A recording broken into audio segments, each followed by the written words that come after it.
Hey, good day to you. This is Todd. I am a regular dude walking in the Word. We are going through Ephesians right now, and we are in a section. We're starting chapter 4. We've started chapter 4. We're spending some time in looking at verses 1, 2, and 3. In this section, Paul gives a list of things that is a characteristic of a Christian. Okay. So me being a Christian, my life should be characterized by several things. The first thing we talked about was humility, okay? And then the next thing we talked about yesterday was gentleness. Today we're talking about patience. As a Christian, my life should be characterized by those things, and including patience, which we're talking about today. So let's read today Ephesians chapter 4, and I'm going to read verses 1 through 3. It says this: "As a prisoner for the Lord, then, I urge you to live a life worthy of the calling you have received. Be completely humble and gentle. Be patient. Be patient. Oh, right there it is. Bearing with one another in love. Make every effort to keep the unity of the Spirit through the bond of peace." Okay? So there we are shown that one of the characteristics of a true Christian, the Christian's life, is gentleness.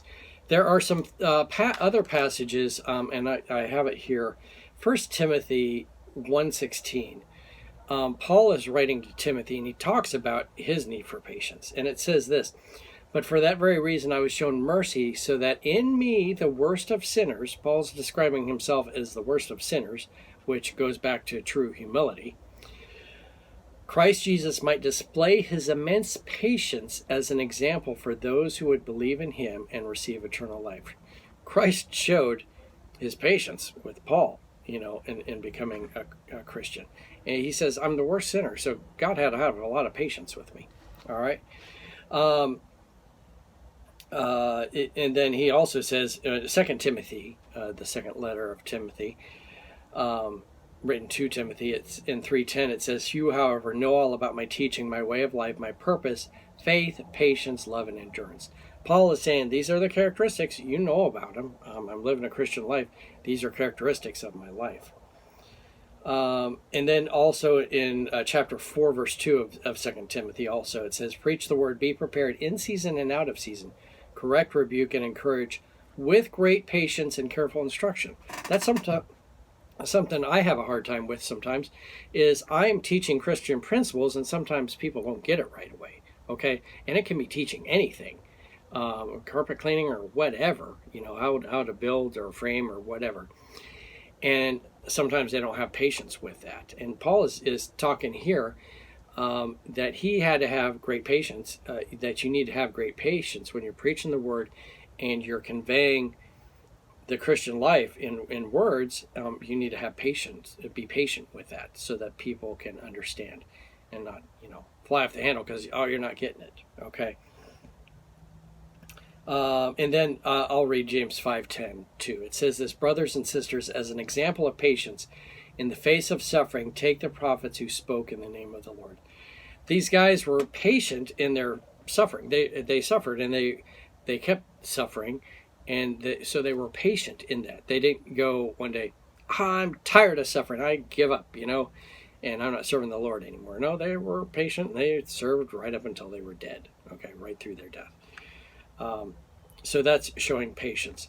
I talked yesterday about how David had gentleness. He was a guy characterized with gentleness, not all the way through his life. Okay, there was times he did not have that gentleness, but I showed you a portion of scripture where he did have that gentleness, and there's many other sections too that show that. And his life was characterized by that. He was also a man of patience. And you're going, oh, how was he patient? Well, he was patient because God told him quite a long time before he actually became king that he would become king. And he showed his great patience in the long time till he actually became king. Okay? He actually had Saul trying to kill him because Saul knew that he would be the next king. And it was, Samuel had said, David is going to be the next king. And Saul is trying to kill him, but David has patience, and he does not try and speed things up by like, oh, if I just kill Saul, I can become king and everything will be fine. No. He shows his patience by waiting on God's timing for everything to happen.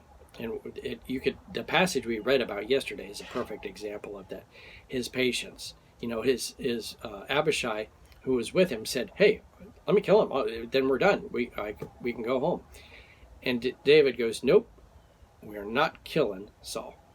And so it's a great example of patience. So as I conclude here, I want you to understand patience is a characteristic of the Christian life. And so you should, if you're a follower of Jesus, this should be a characteristic of your life, okay? And it's something, and remember, this is all part of sanctification. When I become a Christian, I don't immediately become, Todd the patient man.